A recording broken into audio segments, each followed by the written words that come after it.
അസ്സലാമു അലൈക്കും, നമസ്കാരം. പ്രിയ സുഹൃത്തുക്കളെ, തീർച്ചയായിട്ടും നിങ്ങൾ ഇങ്ങനത്തെ ഒരു വീഡിയോ കാണേണ്ടതുണ്ട്. അപ്പോൾ നമ്മുടെ അച്ഛനുണ്ടല്ലോ, ഞാൻ ഇന്നലെ ഒരു വീഡിയോ ചെയ്തില്ലേ, ആ അച്ഛൻ്റെ വീഡിയോ ഒരു ഗ്രൂപ്പിൽ വന്നു, ഗാസ ബംഗ്ലൂർ. അങ്ങനെ ആ ഗ്രൂപ്പിൽ നിന്ന് ഈ വീഡിയോ കണ്ടു കഴിഞ്ഞാൽ പിന്നെ കമൻറ്റ് ബോക്സിൽ നിങ്ങൾക്ക് വാട്സപ്പിൽ ജോയിൻ ചെയ്യുക എന്നുള്ളതാണ് അവർ ഉദ്ദേശിക്കുന്നത്. അത് വാട്സപ്പൊക്കെ ഉണ്ട്. അപ്പം നമുക്ക് വീഡിയോ ആദ്യം കാണാം.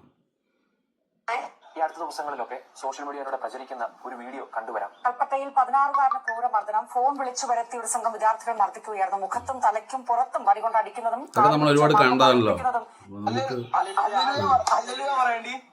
യേശു ക്രിസ്തുവിടെ പുത്രനായ ഞാൻ അവിടെ ഇരി 3 പ്രാവശ്യം ചുറ്റടിക്കണം, അല്ലേ യേശു എന്നെ കൊല്ലു. 1 2 3 അപ്പൊ പറയും യേശു ക്രിസ്തുവിടെ പുത്രനായ ഞാൻ. ആ എനിച്ചോ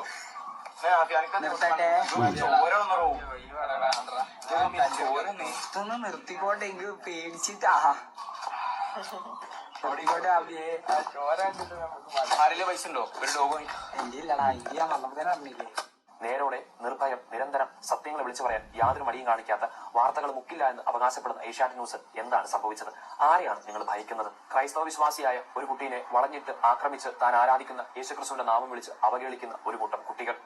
ഇവർ ഇതെല്ലാം എവിടെ നിന്നാണ് പഠിക്കുന്നത്? ആരാണ് ഇവരെ ഇതൊക്കെ പഠിപ്പിക്കുന്നത്? മതപഠനം എന്ന് പറഞ്ഞ് ഇവർ പോകുന്നത് മതവിദ്വേഷം പഠിക്കാനാണോ? ഇതിനെയും മതപഠനം, ഇവന്മാരെ കണ്ടു കഴിഞ്ഞാൽ, കുട്ടികളെ കണ്ടു കഴിഞ്ഞാൽ മതപഠനത്തിന് പോണ പോലെ ഉണ്ടാവും. എല്ലാം ഫ്രോഡ് ലുക്ക്.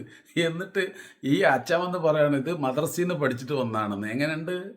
നിങ്ങളൊരു ഒറ്റപ്പെട്ട സംഭവമായി തള്ളിക്കളയാനാണ് ആഗ്രഹിക്കുന്നതെങ്കിൽ ഈ ഒറ്റപ്പെട്ട സംഭവങ്ങളുടെ തുടർക്കഥകൾ സംഭവിക്കും. പൂഞ്ഞാറിൽ പള്ളിമുറ്റത്ത് വൈദികരെ വണ്ടിയിടിച്ച് ആക്രമിച്ചതും ഇതേ കൂട്ടരല്ലായിരുന്നു. ആ കുട്ടികളുടെ പേരുകളൊന്നും പറയുന്നില്ല. ഇവർ മൈനർ അല്ലേ? ഇവർ സമാധാന മതക്കാരല്ലേ? കണ്ട ഗ്രൂപ്പ്, വാട്സാപ്പ് ഗ്രൂപ്പ് ലിങ്കാണത്. ഒരു വീഡിയോ നോക്കൂ, വാട്സാപ്പ് ഗ്രൂപ്പ് ലിങ്ക് ഇട്ടിട്ടുണ്ട്. എല്ലാവരും വാട്സാപ്പിലേക്ക് വിളിക്കുകയാണ്. എന്നിട്ട് ഇതാണ്ട, ഞാൻ ജസ്റ്റ് അതിൻ്റെ അകത്തേക്ക് പോയതാണ്. അപ്പോൾ ഞാൻ എൻ്റെ വേറെ വാട്സാപ്പിൽ പോകാൻ പറ്റില്ല. അപ്പോൾ ഞാൻ വീണ്ടും ബാക്കൗട്ട് പോയിട്ട് വേറെ പോകാൻ നോക്കിയതാണ്. ഓക്കെ, അപ്പോൾ വാട്സാപ്പ് ഗ്രൂപ്പ് ഉണ്ടാക്കി വെച്ചിട്ട് ആളുകളെല്ലാം ഇതിലേക്ക് വിളിക്കുകയാണ്.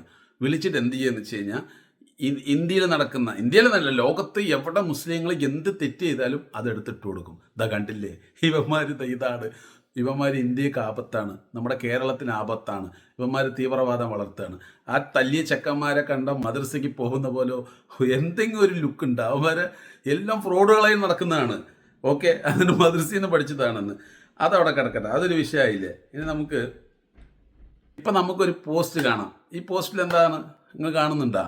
അതായത് ഒരു ഫാദറിനെ അയാളുടേതായിട്ടുള്ള രീതിയിലുള്ള എന്ത് ചെയ്യുന്നു, ആളുകൾക്ക്, ഇപ്പോൾ ക്രിസ്ത്യാനികളുടെ വീട്ടിലേക്ക് പോയാൽ മറ്റുള്ളവരുടെ വീട്ടിൽ പോയാന്നറിയില്ല, ദൈവവചനങ്ങൾ പറഞ്ഞു കൊടുക്കാൻ വേണ്ടി പോയ ആളെ പിടിച്ച് ഒരു ഫാദറിനെയാണ് തല്ലിയിട്ട് ചാണകം തീറ്റിച്ചിരിക്കുന്നത്. ഇത് അച്ഛൻ്റെ കണ്ണിൽ കാണൂല. ഇതുപോലെ ഒരു 100 വിഷയങ്ങൾ നമ്മുടെ സമൂഹത്തിൻ്റെ അകത്ത് നടക്കുന്നത്. ഞാൻ ആരും പഴിച്ചായിരുന്നല്ല, ഞാൻ പറഞ്ഞല്ലോ, ഇതിൻ്റെ അകത്ത് നമ്മൾ ആരും പഴിച്ചായിരിക്കുകയല്ല. പക്ഷേ ഒരു മതവിഭാഗത്തെ മാത്രം കുട്ടികൾ ചെയ്യുന്ന തെറ്റുകൾ പോലും അത് വലിയ രീതിയിൽ സമൂഹത്തിലേക്ക് കാണിക്കാൻ ഒരുപാട് ഗ്രൂപ്പുകൾ ഉണ്ടാക്കുന്നു, എന്നിട്ട് പ്രചരിപ്പിക്കുന്നു. തീർച്ചയായിട്ടും അതൊക്കെ നമുക്കിവിടെ തുറന്നു കാട്ടുന്നുണ്ട് പ്രിയ സുഹൃത്തുക്കളെ. ഞാൻ പറഞ്ഞല്ലോ, നമ്മൾ ഒരു പാർട്ടിക്കും എതിരല്ല, ഒരു സംഘടനകൾക്കും എതിരല്ല. നിങ്ങൾ ഈ വീഡിയോ കാണുന്ന നിങ്ങൾ ആലോചിച്ച് നോക്കൂ, ആ കുട്ടികളെ കണ്ട ഏതെങ്കിലും രീതിയിൽ മദ്രസയിൽ പോകുന്ന പോലെ തോന്നുന്നുണ്ടോ? അപ്പോൾ ഇവർ മദ്രസയുമായിട്ട് ലിങ്ക് ആക്കുക. ഇവർ ഈ പഠനശാലയിൽ നിന്നാണ് പഠിച്ചിട്ട് വന്ന് നോക്കുക. ഇവിടെ ഒരു 100 കുറ്റകൃത്യങ്ങൾ ഓരോ ആൾക്കാരും ചെയ്യുന്നത്.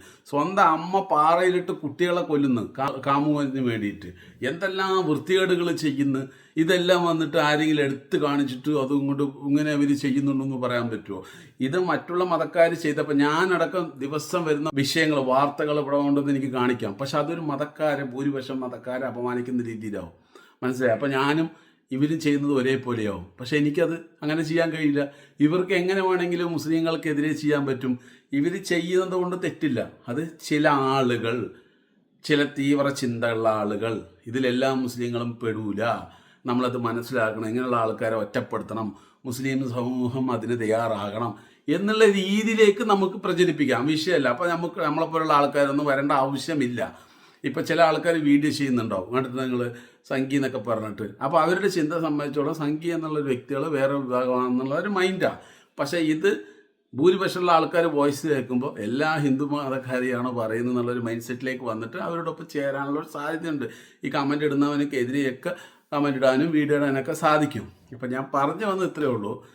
വാട്സപ്പ് ഗ്രൂപ്പുകൾ ഉണ്ടാക്കുക, എന്നിട്ട് എന്ത് ചെയ്യുക, മുസ്ലിങ്ങൾ എവിടെ കുറ്റകൃത്യങ്ങൾ ലോകത്ത് എവിടെ ചെയ്താലും അതിനെ കൊണ്ടുവന്നിട്ട് ഇടുക, എന്നിട്ട് അവരിലേക്ക് എന്ത് ചെയ്യുന്നു, വിഷം കുത്തിവെക്കുന്നു.